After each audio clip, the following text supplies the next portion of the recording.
fresh off of FrankenCon, or maybe not so fresh. It was about a month ago now, but I made a Sure. lot of contacts there, talked to a lot of cool people, and one of those people is Rick Molchan from Resolute Bliss Comics, but also so much more. But we'll get to that. How you doing tonight, Rick? Good. How are you doing, Dave?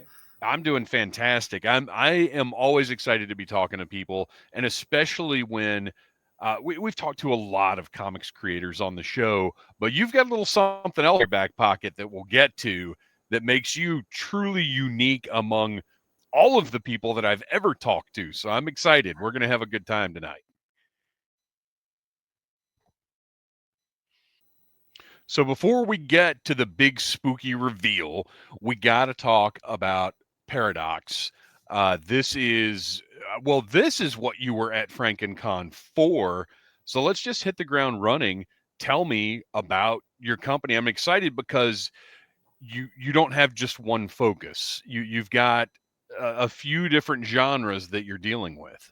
Well, I'll go ahead and tell you something. The real reason we were at FrankenCon, besides, hey, we just like the vibe and it's really cool. I know it was a great show, by the way. We were actually at ShutterCon that morning and at FrankenCon that afternoon. So Oh we wow. we hit them both. But we actually officially purchased a licensed product while we were at FrankenCon. Nobody knew about it. We couldn't announce it for about 2 more weeks. And I don't know if you saw, but there was a uh, a comic series called Brides, and it's the Yes. bride of Frankenstein, and she goes hunts down Dracula's wives. So that is now actually part of the Resolute Bliss universe. Oh, very Super happy cool. about that. So Les L. Garner is the guy that's working on it, and really kind of some cool spooky stuff that we're planning on rolling out over the next year. So very excited about that. That was our main reason at FrankenCon. Then you talked about Paradox. Paradox is a comic that started a long time ago, actually, and it's coming full circle now. Got some great guys working on it, like Jay Lee. Most people know who that is. Inhook Lee, Jim Starlin. Some great names really attached to it. But it's basically a Dante's Inferno like story. He has to travel to hell to retrieve a heart, face the devil, all the good horror elements that you could ever expect. Yeah, I saw it when I was looking at the Kickstarter page, which I wanted to Paradox was kind of the focus. I wanted to make sure we talked about that. Everybody can check out the Kickstarter. We're all grown ups. We know how to use Google, but we will have links in the show notes as well. But Google Kickstarter Paradox Resolute Bliss. You're going to find what you need to know. But that Jay Lee cover is the first thing that I saw, and Jay Lee is one of my favorites. Jay Lee, if I could convince him to go back and do his horror series Hell Shock, it would Oh make me man, so happy.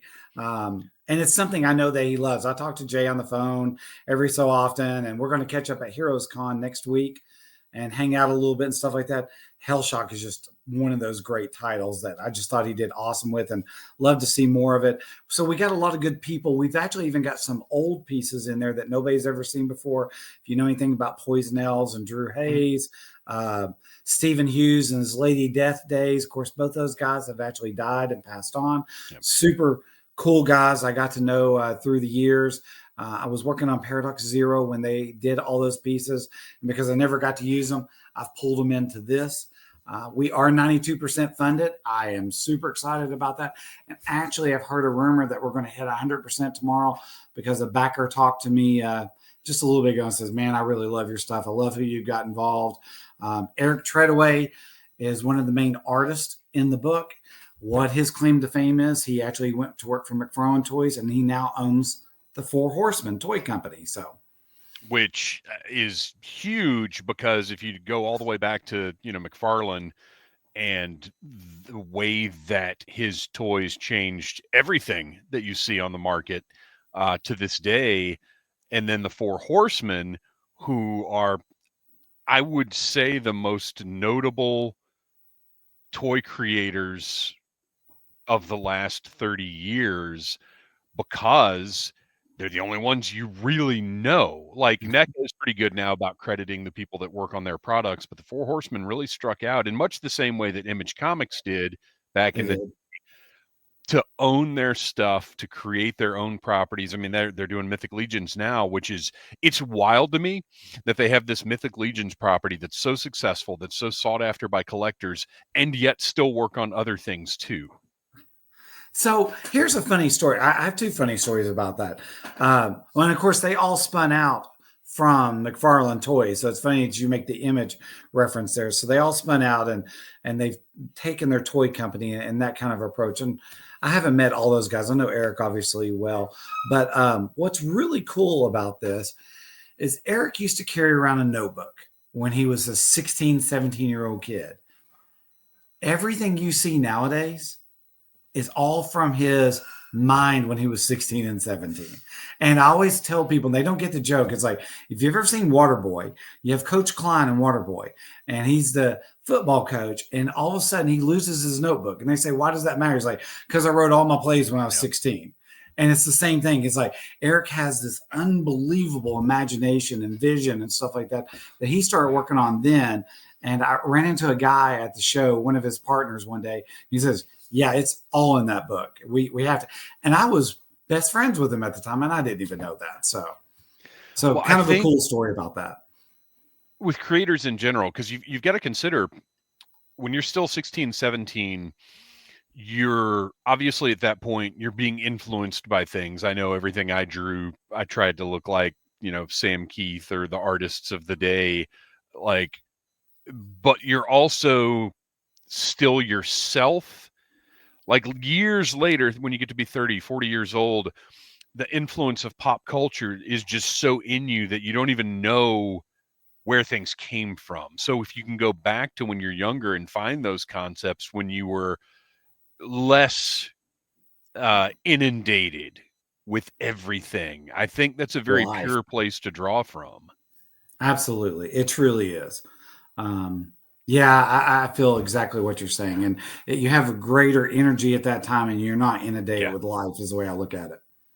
Yeah, well, and that's another thing, is not only the influences of all of the pop culture you've taken in over the years, but also you're still, that bright, shiny young soul that hasn't been tarnished by the world yet, that hasn't been told no a million times about a million different things. So there's jaded down to the ground. Yeah, absolutely. So go ahead. Well, I was going to say, and so that's where the Paradox originally came from years ago, that he and I actually started creating that universe together.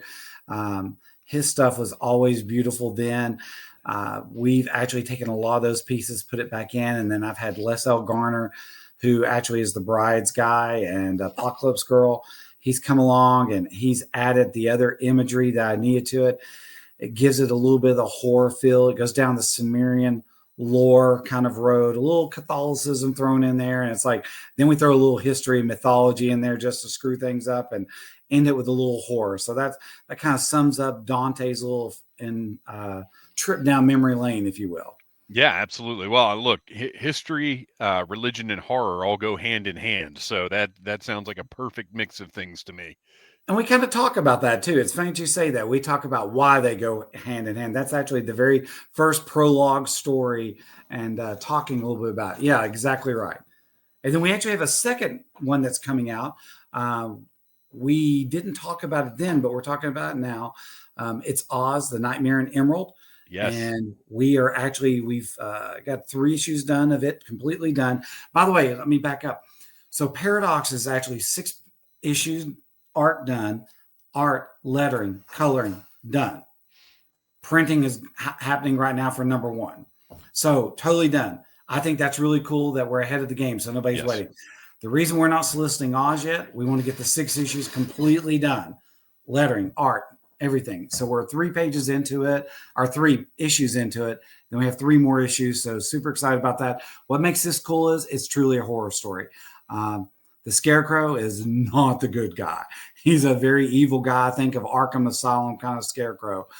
Tin Man, we explain why he's looking for hearts. And you can figure out quickly it's not a good thing. He goes and he chops out people's hearts for a reason.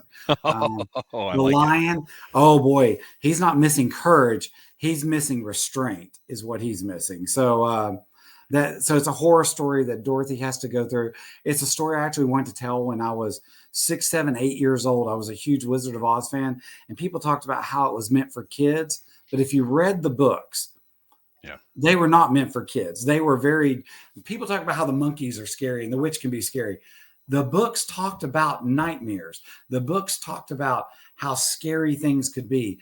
And as a kid, when I went and I saw the movie, it's like, I don't understand. I'm missing the disconnect here. Yeah. And, as time went by, I was like, I always want to go and correct how I think that story probably really was written. And then they try to make it for kids. So this is my version as a horror story.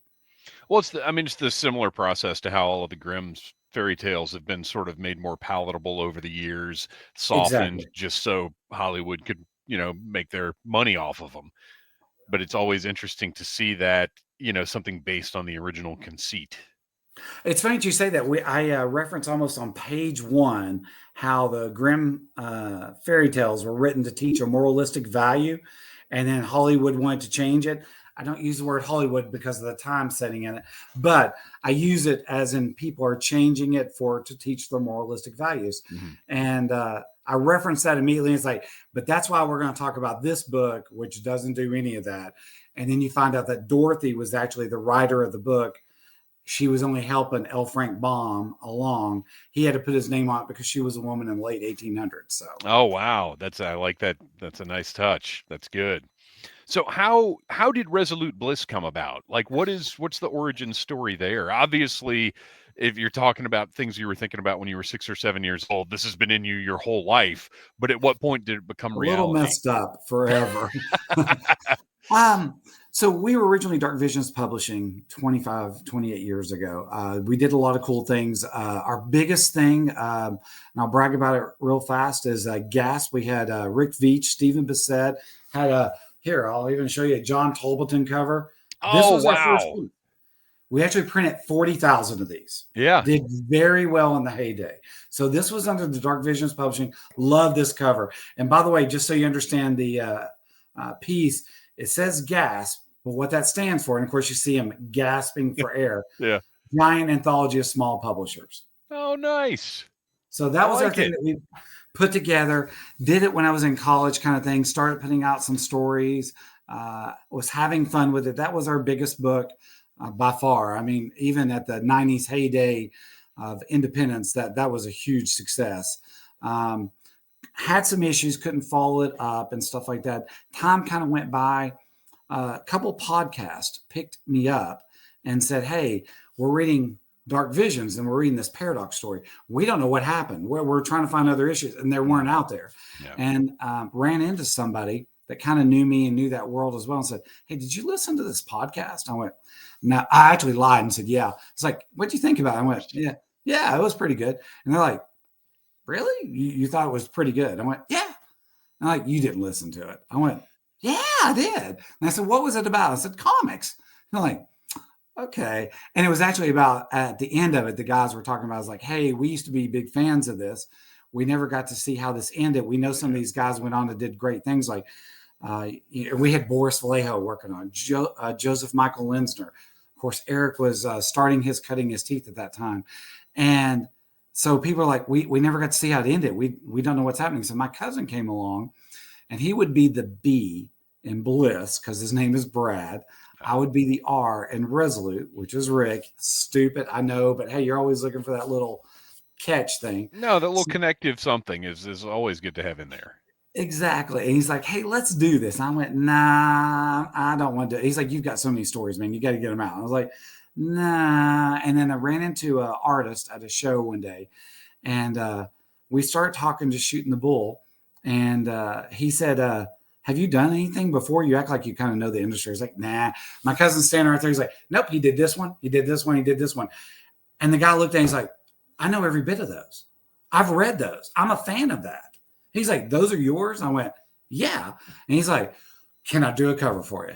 And I went, I'm not doing anything.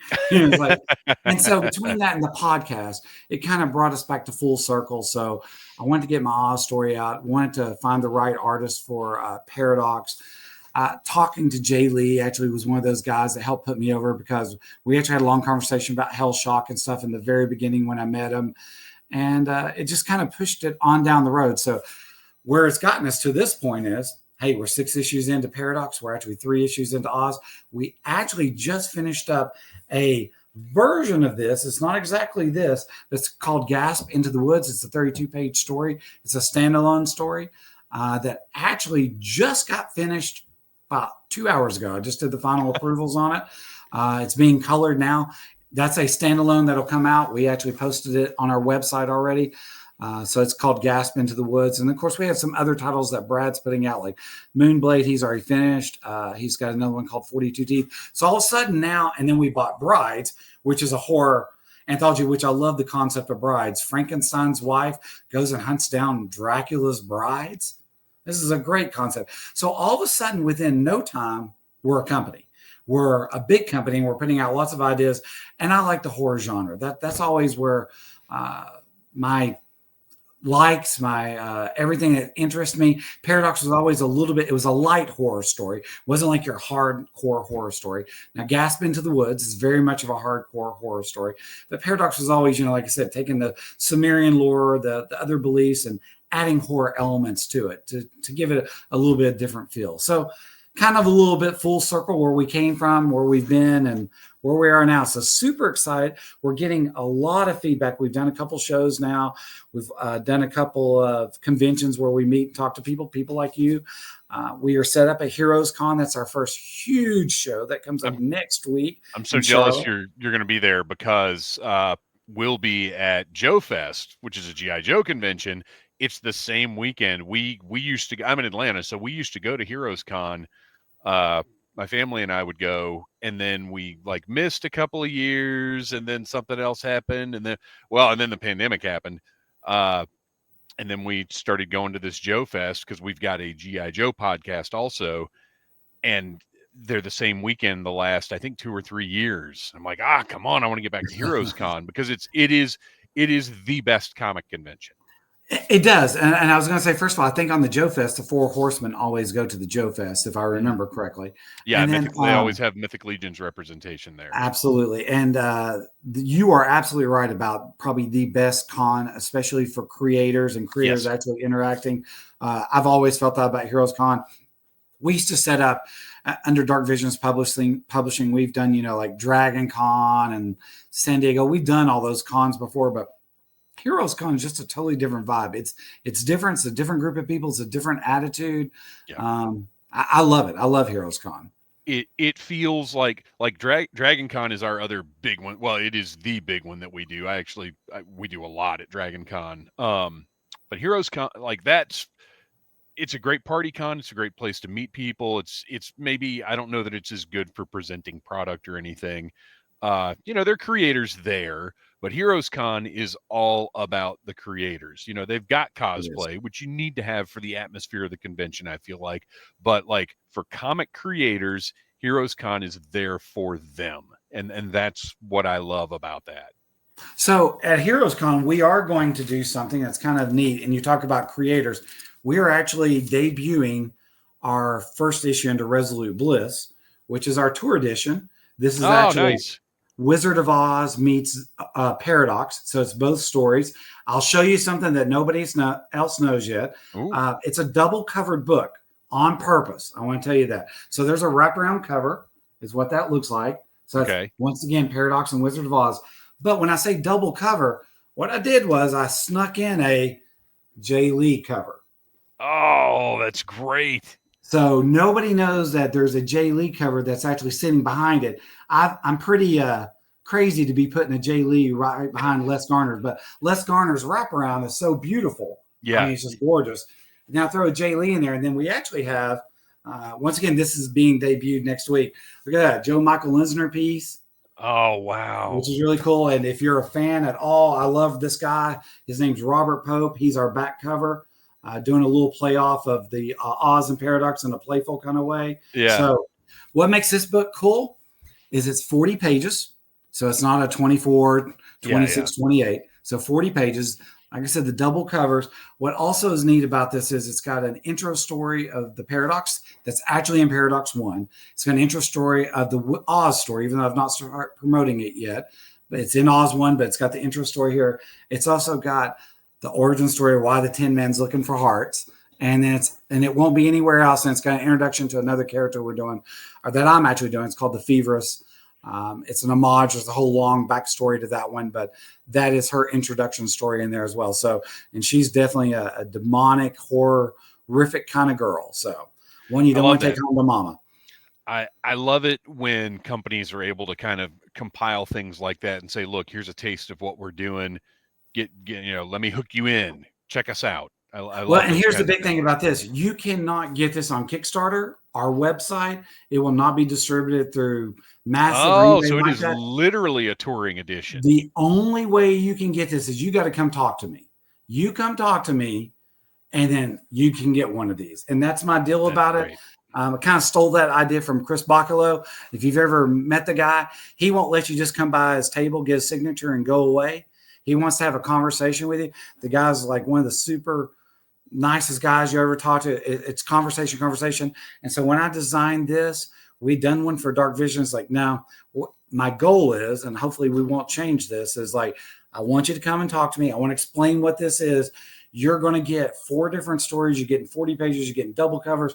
But I want to tell you why it's cool, because nobody else is going to give you this. So that's great. I love that. And I love it when people can figure out ways to make exclusivity interesting in that way, where it's not, we're going to have this at the show. And look, don't get me wrong. There are a lot of times when I'm glad they say we'll have it at the show, but you can buy it online later. Sure. But I do think it's really cool when it's you gotta be, this is for the people that can show up. Here's the deal, Dave. You pay $80 to come to Heroes Con, and maybe you drove there, you stayed in a hotel. I don't know if you did. Maybe you live in the Charlotte area. I don't know that. But you know what? If you spent that much money to go in, hang out with creators and talk to people, I think you kind of deserve something kind of cool. I really do. But here, that's coming from a fanboy. If I've come out of my way to come talk to you and say, hey, tell me about your stuff. Let me know a little bit about it. I kind of like to be recognized a little bit that I did the extra effort. Anybody can go online, and I'm not trying to say don't go online and get our stuff. That is absolutely not what I'm saying. Yeah. We need our supporters on Kickstarter.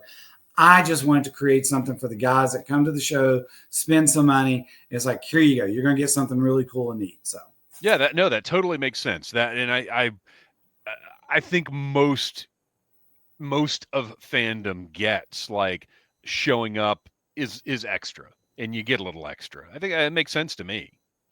So I want to talk a little bit about, we mentioned 6 or 7, Wizard of Oz, one of your interests. But since then, what other pop culture things have influenced you? What else has, whether it's your storytelling or even just how you've put this business together, what have you seen over your life that's really stuck with you? I've always been a horror fan. So first of all, there's a heavy influence there no matter what.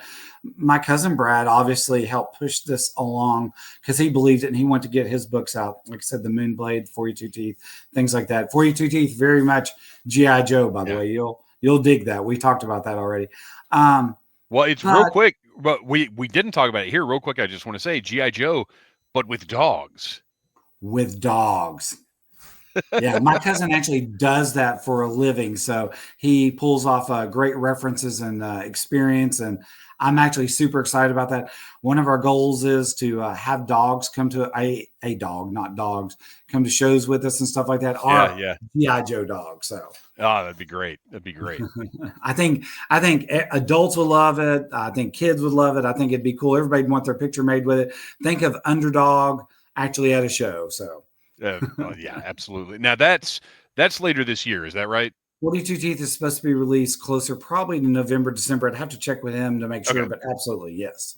He's got Moonblade that is actually going to go up live on its Kickstarter probably in about a week or two, but 42 Teeth is going to follow behind that. I think he might have like an issue left to finish. We're both following the same blueprint. We want it all finished, so we have no excuses. When people say, hey, we want more, we have more to give you. Well, and actually, we'll get back to the general pop culture. I want to hit on this before I forget about it. So Kickstarter, for years and years, Kickstarter was a way to make something happen. But now I'm seeing more and more of. I like this idea of the thing is already happening, regardless of the Kickstarter, and the Kickstarter is almost a mechanic to show proof of concept, to display support, to say, look, people are supporting this thing. We made this happen, and to open avenues for whatever the thing is to get even wider reach. It's almost an advertising tool in some cases, it seems Mm. like. Advertising. That's actually a good way of putting it. It truly is. It's almost like your soft opening Yeah. on something. So yeah, that's a good way of looking at it. It is advertising. It is, especially with the chaos at Diamond and what all the other publishers are doing. From a Yeah. publishing standpoint, it now becomes critical. We actually weren't even going to do a Kickstarter a year ago, by the way. We were actually going to go through Diamond, and we had actually kind of loosely already worked out that whole deal and stuff. With all the changes and you know, you don't know what's going to happen, Yeah. we actually decide to totally switch our strategy. And it's funny, basically what you just said. We said, well, let's kind of offer it now. Let's do our soft opening, if you will, and then we'll look for the other distribution channels afterwards. Let's see what kind of traction this gets. We know we've got great people involved. You know, there's just too many good names. Jim Starlin, Innically, I've thrown them out over and over. Boris Vallejo. These names are awesome artists, people, and stuff like that. And you know, we know we're going to bring some people in. Let's see what people ultimately think. Now, once again, my book, for example, Paradox, is definitely not for everybody. It's not. While I just told you a lot of concepts are in there, which are awesome concepts, but that means there's a lot of words in that book. And I'm going to be very honest. So it's a wordy book. It's meant to be a wordy book. Yeah. Oz, very not wordy.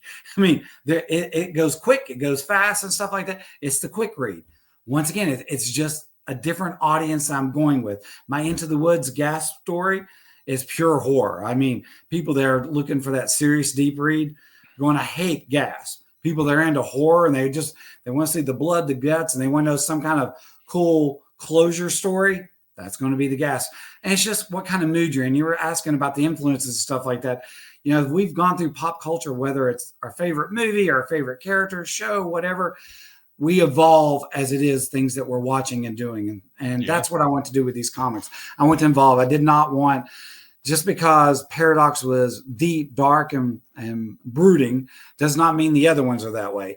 But it's totally different audiences, and we're cool with that. And I just told you, you know, his 42 Teeth has nothing to do with horror. It is G.I. Joe with a dog, you know, kind of thing. And he may kill me for saying it that way because he gets mad how I describe it sometimes. But that's just a quick, easy way. But that's how things are pitched now. Is Absolutely. you don't say, okay, this is a military action comic with a dog companion. You say it's like G.I. Joe mixed with Jack London with like you got Fan of what, 3-4 minutes, so you don't have a long time to tell people stuff sometimes, and right. if they don't make that connection, they've already tuned you out and they're thinking about what they're doing tomorrow night.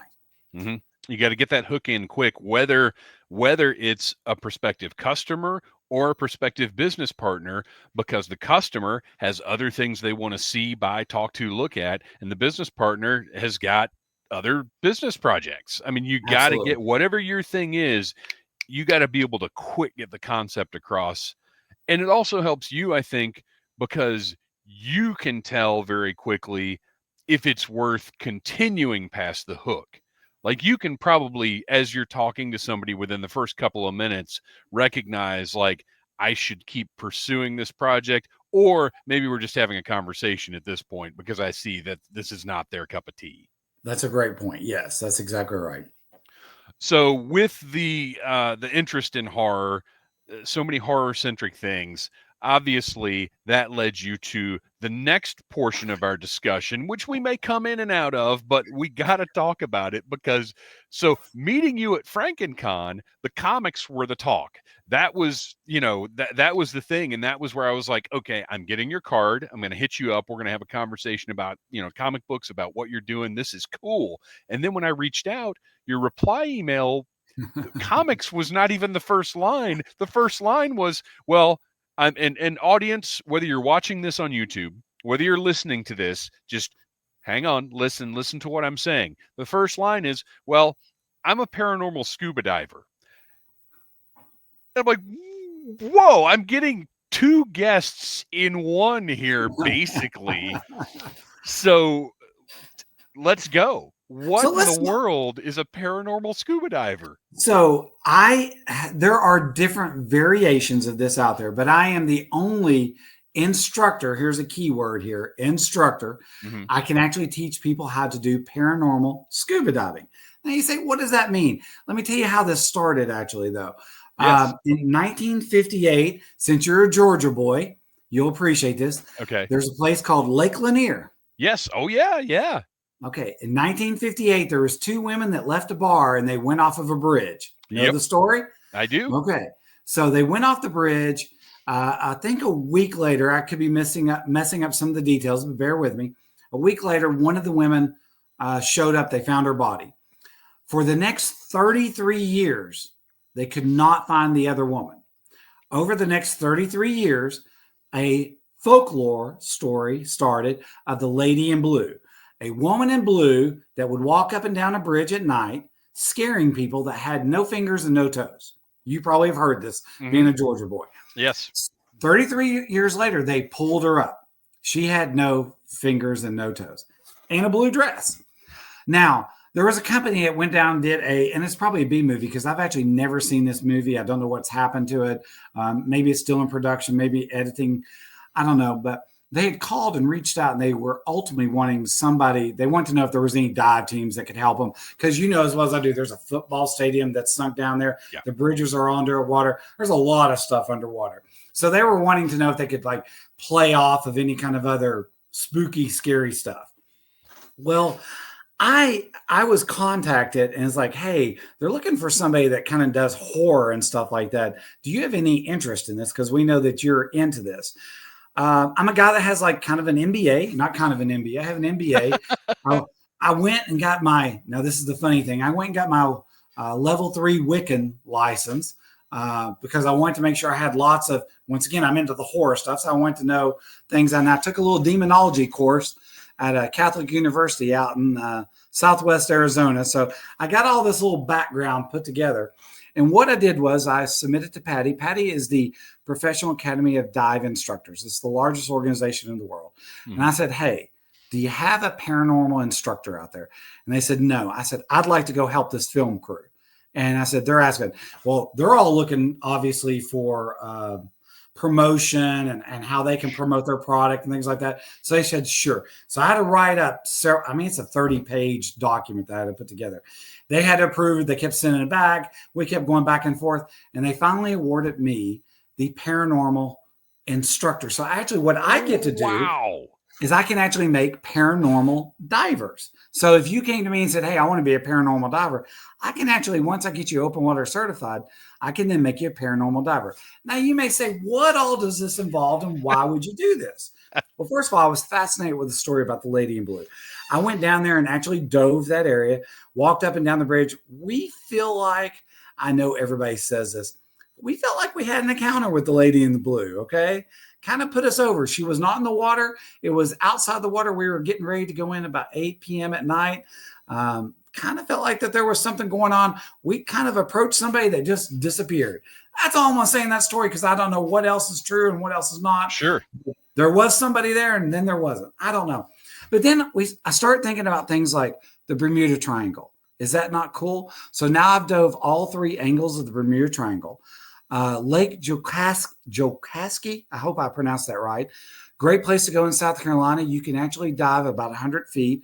The graveyard that was in Deliverance. These are all cool things if you think about it. So now when people think about diving, it's like, well, wait a minute. So you're diving where the lady in blue is seen in Lake Lanier, the Bermuda Triangle, which is by far the most popular, mysterious, scary thing in the world. So many things have gone missing there. You're doing the graveyard from Deliverance. So we look for things like that. We have a really cool thing, and we're working on trying to get to the exact coordinates. I got a little team I'm putting together right now.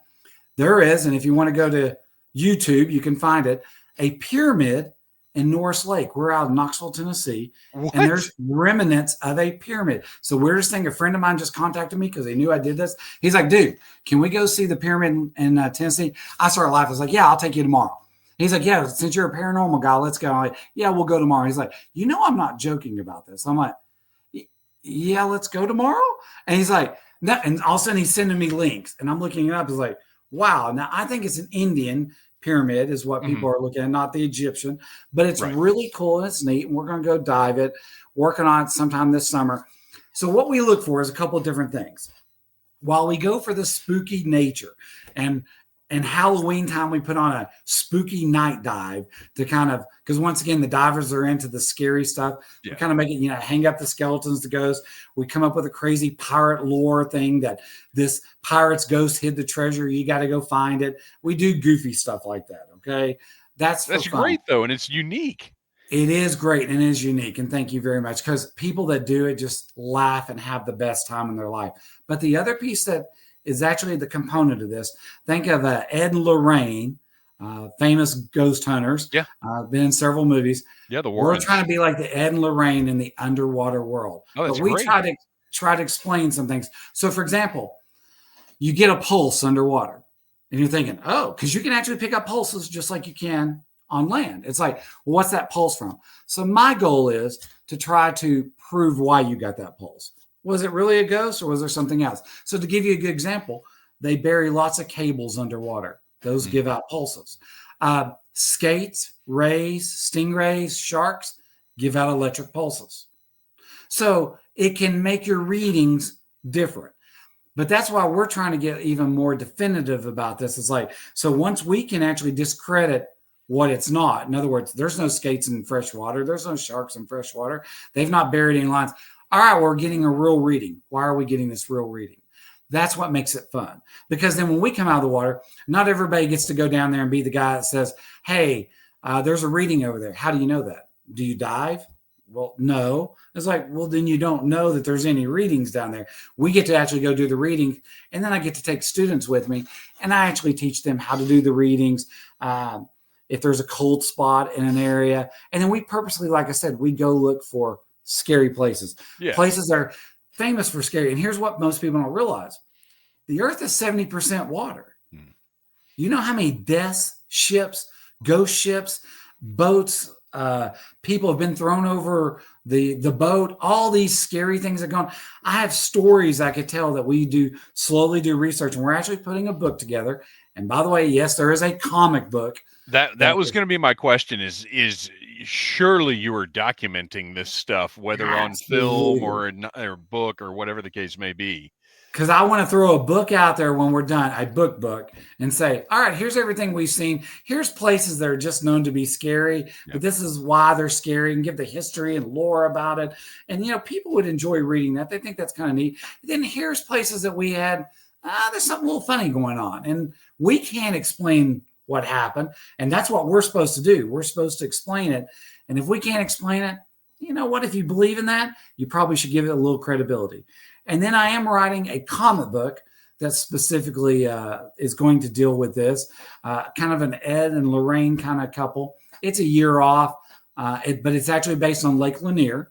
Oh, wow. So this starts. So it's a Lake Lanier issue, and that's going to be a fun one. It's part of the Gasp series.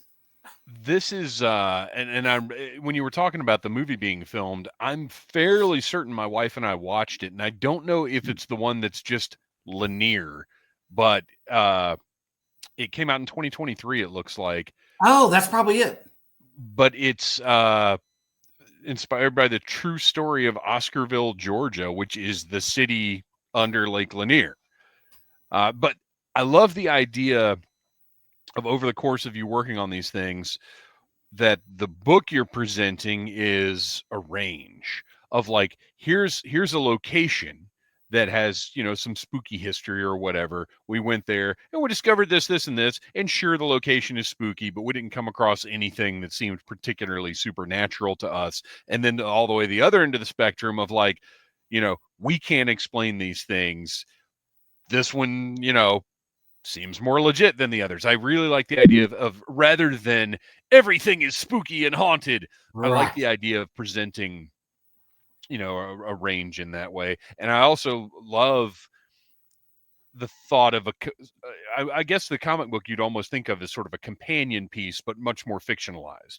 Yeah, now the comic is going to be very, very much fictionalized. Yeah. I've already written the concepts out. While I've not written the story out, it's not going to be like the book at all.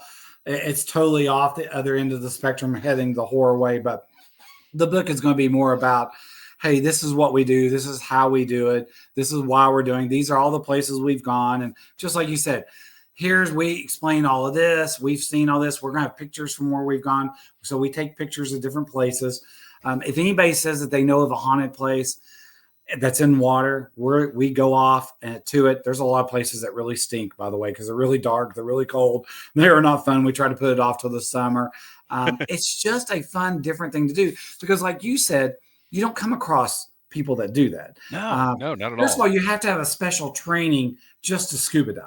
Yeah. And so you got to go out of your way to go get that. Second of all, then you've got to realize that you can extrapolate what happens on the surface to underwater and then now start putting it all together. And that's what makes it fun. Like I said, I'm not down there with 20 other people that are doing the same thing. It's like, we're first. And if we're not first, somebody else may have already done it, but you probably haven't heard of them yet either because they're such a small group. And maybe I get to still brag that I've got the credentials and certification card that says paranormal instructor. So.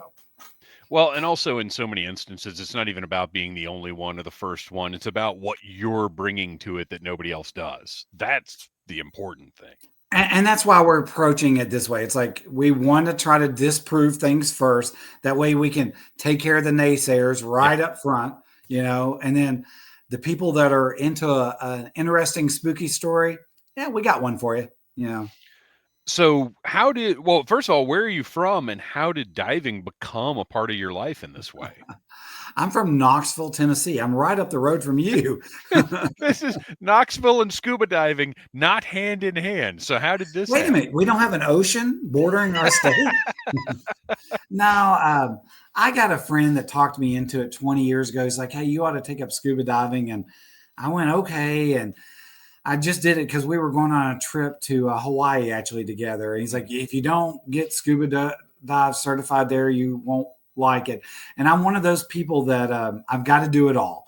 So I came back, loved it, had a great time. It was a blast. Came back and decided to become an instructor. And what that means for your listeners and stuff like that, that's open water. Then you become advanced. Then you become rescue. Then you become like a dive master, assistant instructor, then an instructor. I just enjoyed doing it. And so I actually help teach people how to scuba dive. I do it help out of a local college in Knoxville, Tennessee, or actually it's more out of Harriman, Tennessee, called Roan State. And so I help teach out of there already. I teach business and scuba diving. And I just have always loved it. And I'm actually approaching Roan State about doing a paranormal type of course. So we'll see how that goes. They're interested. It's a lot of work for me because I'm looking at not just teaching the paranormal diving piece, but trying to teach something different to get people interested in going to college. Something that's more interesting than I got to go take English again. I got to do accounting. Right. And trying to do something a little more. So I don't have my feet wet enough to talk about that yet, but I am thinking about it. But so anyway, that's how I got started in diving, went through the whole course. And then, like I said, a couple of years ago when they started filming the movie Lanier or Lake Lanier about it, and somebody contacted me, it's like, I might be interested in doing that. And I called Patty up and they talked. And like I said, I had to create the course. It's like, this makes perfect sense. I love the spooky, scary stuff. I'm the guy that, I hate to say this, hope no federal agents are listening. I'm the one that sneaks into theme parks that are closed, Yeah. I'm the guy that if somebody says, we went to Bermuda last year, I'm the guy that's in the graveyard at midnight. And we're doing readings or we're telling spooky stories. I'm that guy. And the funny thing is when people meet me, they're like, wait a minute, you look way too normal. I just don't look like the normal crowd, but I love that stuff. I mean, it's just so neat. I'm that guy when I come back from a trip. If you ask me, what'd you do? I'll go through the diving stuff. Then I start going through all the crazy horror stories. Hey, I got married by a voodoo priestess once. I mean, I'm that guy that likes to do the crazy stuff and see it. I want to go to Salem, Massachusetts, go all the time and see that stuff. I want to Horror Nights at Orlando is my favorite thing. My son and I used to go to that year after year. I mean, that's just a fun thing to do. It's exciting. It's spooky. It's great. It can make you laugh, can make you cry, I guess, but you just get to experience a little bit of everything else, get a little adrenaline going. I guess that's my spiel about it. So it's fun for me. Well, I think that's what makes horror so special, though, is it does have, I mean, yes, it's a genre, but it has such a broad appeal. I mean, I got horror from my grandmother. We would watch when we would go visit her in Wilmington, North Carolina. Everybody else would go to bed, and she and I would stay up late and watch the Saturday night Hammer horror movies on the local channel. I tell this to people all the time. I was watching Hammer horror before I'd ever seen a Universal horror movie. Because for whatever reason, those are the ones that station played. So I'm watching Christopher Lee as Dracula long before I really have an awareness of Bela Lugosi. So that's the stuff I grew up with, watching that with Granny. And she always had a basket of books beside her recliner, Stephen King, Dean Koontz, all of that stuff. So what a cool grandmother. Oh yeah. She was the one that got me into horror. Now, obviously, a lot of stuff, we talked about G.I. Joe, and on the podcast, we've said many times G.I. Joe is a gateway to horror, because if you watch those cartoons, there's so many references to monsters, to like Lovecraftian stuff. They're like, it's not a horror cartoon, but it's in there. And if those elements of the cartoon appeal to you, then that leads you down to, eventually you get to Hellraiser and Friday the 13th and, whatever else there is. So, horror can be so many different things to so many different people, and there are so many forms of it, whether it's more classical, haunted places. Think about the old Time Life Books commercials, Secrets of the Unknown or whatever, or like just seeing those commercials are unsolved mysteries. To a lot of people, that's their horror. Like, it is such a broad thing, and I think that's why it can be appealing to so many different people. It's funny you say it's such a broad thing. There was a movie that came out about a month ago, I guess. It's called The Last Breath. It's got Woody Harrelson in it, and it was rated as a thriller and a horror movie. And it caught me off guard why they called it a horror. And the reason I tell you, it's actually a scuba diving movie. It's based on a true story. Ooh. And it's the documentary is actually on YouTube if you want to watch it, but it came out the theaters, probably already on Netflix. It's called The Last Breath. It's popped up in one of my streaming services, because as soon as you said it, I could picture the thumbnail. It's an awesome movie, and the premise of the story is simply this: a guy's down. Once again, I want to stress, true story. This is not inspired by a true story. This is not based on a true story. This is a true story. A guy gets entangled, loses his group, and for 29 minutes is not given oxygen.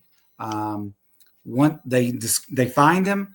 He actually survives. There is nothing wrong with him. He has no mental problems. He has no physical limitations problems. He got up. There's a whole science by why he survived. He was down at 300 feet. Drinking about 3% oxygen. They talk a little bit about this in the movie.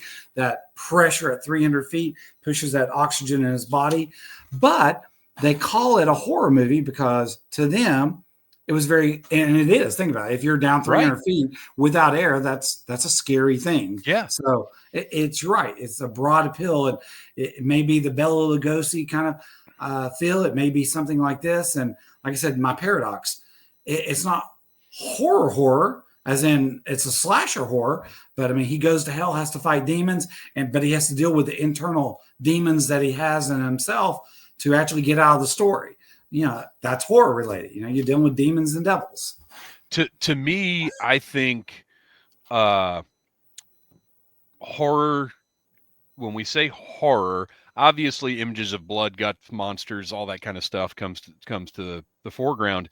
But to me, really, I think it boils down to something that evokes feelings of discomfort. I think that is horror. So something like The Last Breath, there are no monsters, there's no blood and guts, but it's horrific to watch that. Or the one where, which I haven't even seen it, and I know I should watch it. The one where the mountain climber gets stuck and has to cut his own, what is his foot off? Yeah, I couldn't watch it. I had to stop watching it because it made me discomfortable. It made me uncomfortable. Exactly. That's horror, and it's not marketed as a horror movie, but it's a horror movie. And Yes. that's why when people get too caught up in defining things or putting labels on things, and it's whatever you get out of it is what it is. You know, you can't market anything too strongly because you don't know. To me, E.T. is a horror movie. I saw it in the theater when I was 7 years old. No movie has ever scared me that much. It's not a horror movie, really? but to me, it's a horror movie. Scared the hell out of me. I have my hot button scary thing is aliens, and not like Giger aliens, you know, not like monstrous ones, but like humanoid, like grays, eat like stuff like that. I can't handle it. That's my horror thing. So any movies like that, even if they're not marketed as horror, that's a horror movie to me. Close Encounters of the Third Kind, horror movie. So I get it. as you said in your email, we could sit here and talk for 3 more hours, but we got to wrap this thing up for now. Before we go, one more time, give us a little pitch on the Kickstarter and tell us where we can find you online. So our Kickstarter is up. We're 92% funded. Please type in Paradox Reckoning and Comics. Best way to find it, or Paradox in Comics. You'll find it easily. Like I said, we've got everybody involved in it. Jay Lee, Jim Starlin. We got great guys. Eric Treadaway, myself, Les L. Garner, Drew Hayes, Stephen Hughes. I can't even. Keith Williams. Oh my gosh, I forgot that guy.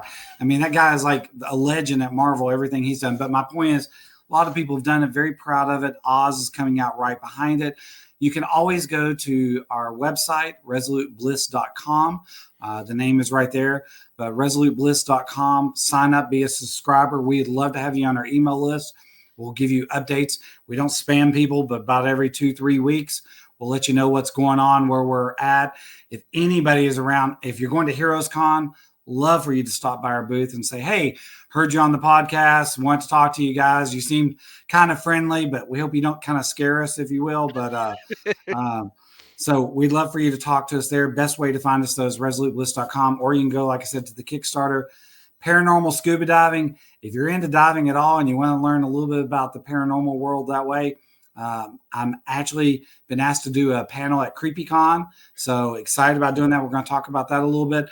But if you come to my booth, I'll sit there and talk to you for about 10 hours. And I'll tell you stories I don't necessarily want everybody else to hear yet, but I can never keep my mouth shut, and I share everything that I shouldn't share. So it's always good to keep a little something in your pocket that's not for, mass consumption. You got to have those one-on-one small audience stories too. I agree. But I'm horrible with it is the problem. So, well, Rick, thank you so much for coming on the show. That was absolutely Hey, Dave, thank awesome. you very much. We will be talking again for sure. Awesome. I appreciate it, Dave. Thank you very much for having me on. If you ever need anything from me, please let me know. Absolutely. Smash that like button if you like Needless Things.